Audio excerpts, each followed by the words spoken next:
Good morning. Class 10th सामाजिक विज्ञान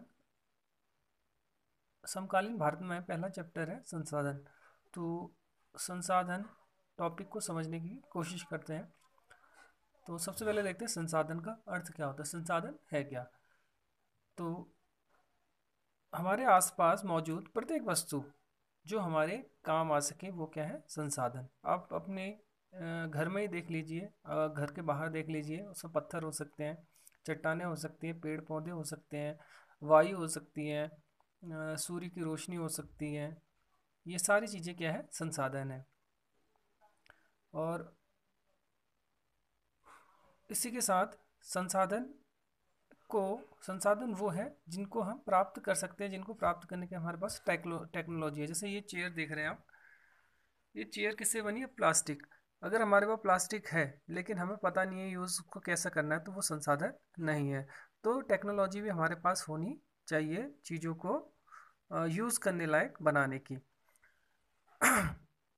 तो देखते हैं संसाधन का वर्गीकरण।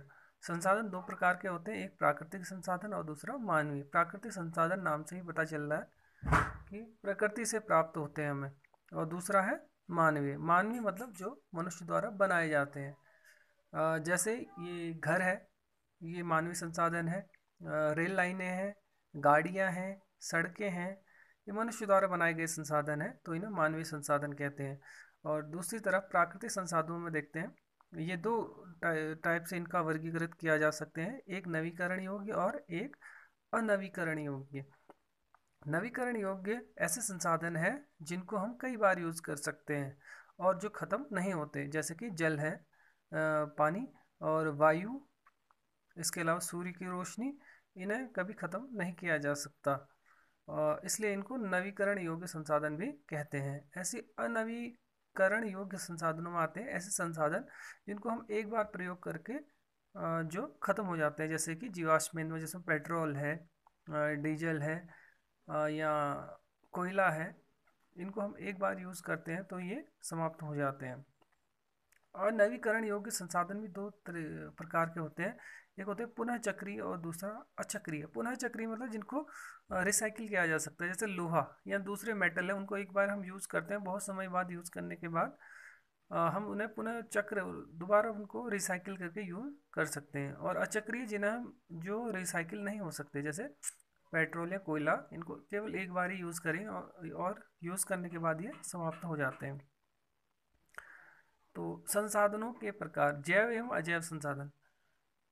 जैव संसाधन वो है जिनमें जीवन होता है, जैसे हम इंसान। जैव संसाधन है पेड़ पौधे जानवर हमारे, ये सब क्या है, जैव संसाधन। अजैव जिनमें जीवन नहीं होता है, जैसे धातुएं। धातुएं में कुछ भी हो सकता है, जैसे तांबा हो सकता है, लोहा हो सकता है। इसके अलावा चट्टानें हो सकती हैं, खेत हो सकते हैं हमारे। तो ये किस में आएंगे, अजैव संसाधन में।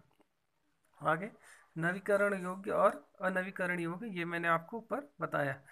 उसके अलावा व्यक्तिगत एवं सामुदायिक संसाधन। व्यक्तिगत संसाधन मतलब जो मेरा निजी है, ये घर मेरा निजी है, गाड़ी मेरी निजी हो सकती है, खेत मेरे निजी हो सकते हैं। तो ऐसे संसाधनों को क्या बोलते हैं, व्यक्तिगत संसाधन। जबकि सामुदायिक संसाधन क्या होते हैं, सामुदायिक मतलब जिसमें पूरे समुदाय का अधिकार है, जैसे हमारे स्कूल है, एक सामुदायिक संसाधन है। ऐसी हमारी सड़कें हैं, रेल लाइनें हैं, वो सभी के लिए हैं। तो ऐसी जो संसाधन है इनको सामुदायिक संसाधन कहा जाता है। अगला है राष्ट्रीय एवं अंतर्राष्ट्रीय संसाधन।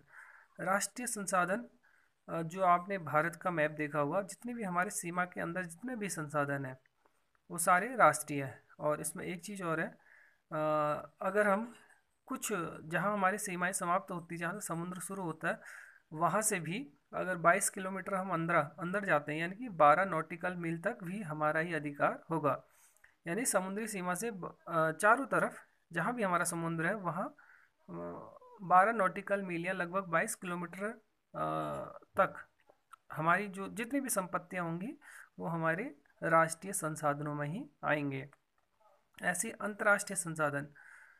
अंतर्राष्ट्रीय संसाधन, हमारी जो समुद्री सीमा है उसके 200 किलोमीटर के बाद जो भी संसाधन है उसमें किसी का हक नहीं है, यानी कि वो पूरे विश्व की संसाधन है, तो उन्हें अंतर्राष्ट्रीय संसाधन कहा जाता है।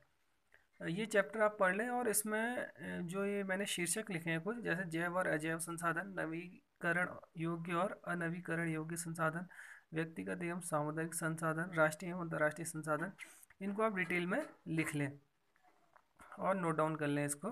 Thank you.